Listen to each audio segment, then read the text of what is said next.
کہ اتنی بڑی مائٹ کو انہوں نے اڑا کے رکھ دیا ایک دم. مطلب دنیا کی اتنی بڑی ایجنسی جو اور اتنا امریکہ سے لیا ہوا وہ ڈیفینس سسٹم, وہ سمجھ ہی نہیں آئی ان کو ہوئی کیا ان کے ساتھ. ایک وہ جو 70s میں 3 ملکوں نے حملہ کیا تھا, مجھے لگتا ہے اس سے زیادہ ڈیمیج کیا ہے حماس نے اسرائیل کو.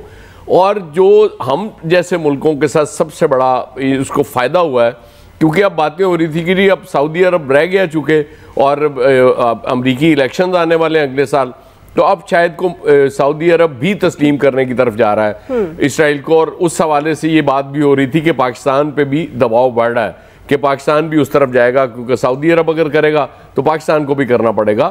تو میرے خیال میں ایک تو یہ بہت بڑا انہوں نے کام کیا, اور کسی بڑی قوت کا انہوں نے انتظار نہیں کیا کہ ہمارے ساتھ آئے, ہماری مدد کرے.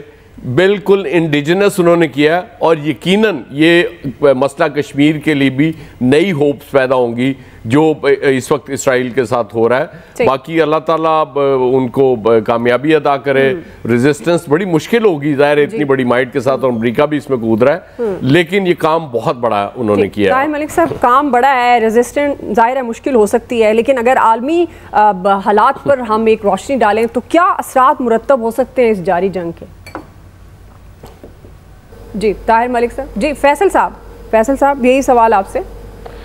دیکھیں یہ جو جنگ شروع ہوئی ہے یہ حیرت کا سمندر ہے.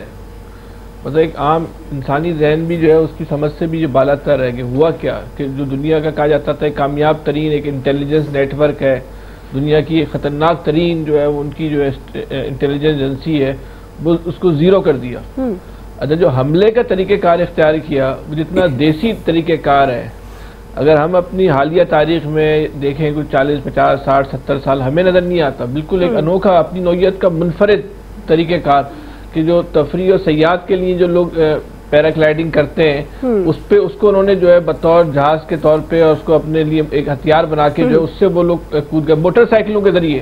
موٹر سائیکلوں مطلب ہمیں تو یاد نہیں پڑتا کہ پیراگلائڈنگ سے موٹر سائیکل سے دشمن کے وہ اس میں جو ہے وہ داخل ہو گیا. اور تیسری جو ایک اہم ترین بات ہے کہ اس وقت اس سارے جتنے ہم نے دیکھا ہے اب تک, پہلی دفعہ اسرائیل کا نقصان سب سے زیادہ ہوا ہے.